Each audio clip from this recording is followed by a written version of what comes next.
Youth Congress സംസ്ഥാന അധ്യക്ഷൻ രാഹുൽ മാങ്കൂട്ടത്തിനെതിരെ വിമർശനവുമായി പ്രവർത്തകർ രംഗത്ത്. രാഹുൽ ഏകാധിപതിയെപ്പോലെ പെരുമാറുന്നു.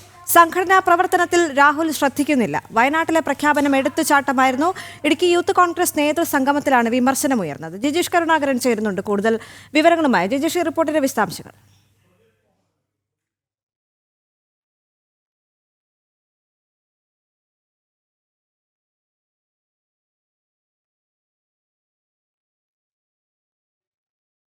ജിജീഷ് കേൾക്കുന്നുണ്ടെങ്കിൽ നമുക്കിപ്പോൾ അറിയാം, ഇടുക്കിയിൽ നിന്നാണ് ഇത്തരത്തിലൊരു വിമർശനം ഉയർന്നു വരുന്നത്. എന്താണ് ഇത്തരത്തിലൊരു വിമർശനം ഉയർന്നു വരാനുണ്ടായ സാഹചര്യം?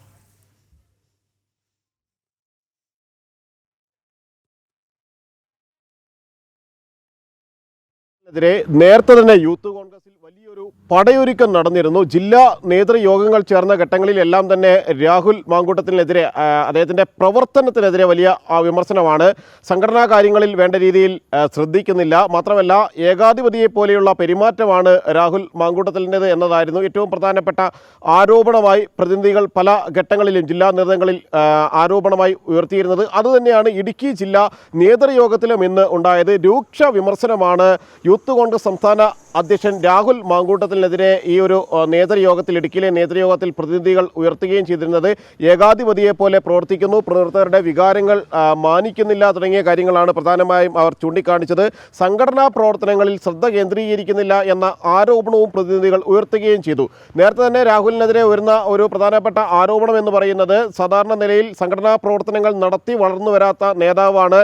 ചർച്ചകളിലൂടെയും ചാനൽ ചർച്ചകളിലൂടെയും ലൈം ലൈറ്റിൽ മാത്രം തിളങ്ങി നിൽക്കുകയും എന്നാൽ സംഘടിതമായ സംഘടനാ പ്രവർത്തനങ്ങൾ നടത്തുന്നതിൽ വലിയ പിഴവുകൾ വരുത്തുകയും ചെയ്യുന്ന നേതാവ് എന്നൊരു ആരോപണമായിരുന്നു മറുവിഭാഗം രാഹുൽ മാങ്കൂട്ടത്തിനെതിരെ ഉയർത്തിയ പ്രധാനപ്പെട്ട ആരോപണം എന്ന് പറയുന്നത്. അത് കൂടുതൽ ശക്തമായിരിക്കുകയാണ്. പ്രത്യേകിച്ച് രാഹുൽ മാങ്കൂട്ടവും രാഹുലിനെ അനുകൂലിക്കുന്ന വിഭാഗവും പ്രതിരോധത്തിലായിരിക്കുന്ന ഘട്ടത്തിൽ മറുവിഭാഗം കൂടുതൽ ശക്തിയോടെ രാഹുലിനെതിരെ ആഞ്ഞടിക്കുകയും കൂടുതൽ ശക്തമായ നീക്കങ്ങൾ നടത്തുകയും ചെയ്യുന്ന കാഴ്ചകൾ തന്നെയാണ് ഈ നേതൃയോഗങ്ങളിൽ കാണാൻ കഴിയുന്നത്. അങ്ങനെയാണ് ഇടുക്കിയിലെ ജില്ലാ നേതൃയോഗത്തിലും ഇത്തരത്തിലുള്ള ഒരു രൂക്ഷമായ വിമർശനം തന്നെ രാഹുൽ മാങ്കൂട്ടത്തിൽ നേരിടേണ്ടി വന്നത്.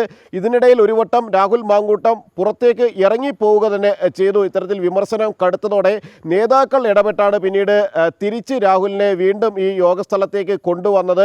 അപ്പോഴും ഈ വിമർശനങ്ങൾ, പ്രതിനിധികളുടെ വിമർശനങ്ങൾ തുടർന്നു. മാത്രമല്ല നേതൃത്വം പലപ്പോഴും ഇത്തരം വിമർശനങ്ങൾ ഉണ്ടാകുമ്പോൾ അതിനെ ശരിയായ അർത്ഥത്തിൽ ഉൾക്കൊള്ളാൻ തയ്യാറാകുന്നില്ല എന്നൊരു ആരോപണവും ഇവിടെ പങ്കെടുത്ത പ്രതിനിധികൾ ഉയർത്തുകയും ചെയ്തു. വിമർശനങ്ങളെ നേതൃത്വം അംഗീകരിക്കണം എന്ന കാര്യമാണ് അവർ ചൂണ്ടിക്കാണിച്ചത്. വിമർശനങ്ങളെ ഉൾക്കൊണ്ടും അതിനെ അംഗീകരിച്ചും മാത്രമാണ് സംഘടനയ്ക്ക് മുന്നോട്ട് പോകാൻ കഴിയുക. വിമർശനങ്ങൾ ഉണ്ടാകുമ്പോൾ അതിനെ തള്ളിക്കളയുകയും വിമർശിക്കുന്ന ആളുകളെ കുറ്റപ്പെടുത്തുകയും ചെയ്യുന്ന രീതിയിൽ മുന്നോട്ട് പോകുന്നത് ശരിയായ സംഘടനാ രീതി അല്ല എന്ന ഒരു പ്രധാനപ്പെട്ട അഭിപ്രായവും വിമർശനവുമാണ് ഇവിടെ ഉയർത്തിക്കൊണ്ടുവരാൻ ശ്രമിക്കുകയും ചെയ്തത്. എന്നാൽ കൃത്യമായി തന്നെ രാഹുൽ മാങ്കൂട്ടം പ്രതിരോധത്തിലാകുന്നു. വലിയ തോതിലുള്ള വിമർശനങ്ങൾ സംഘടനയ്ക്കകത്ത് നിന്ന് തന്നെ രാഹുലിനെതിരെ ഉയരുകയും ചെയ്യുന്നു എന്നാണ് ഈ സംഭവങ്ങൾ തെളിയിക്കുന്നത്. ശരി.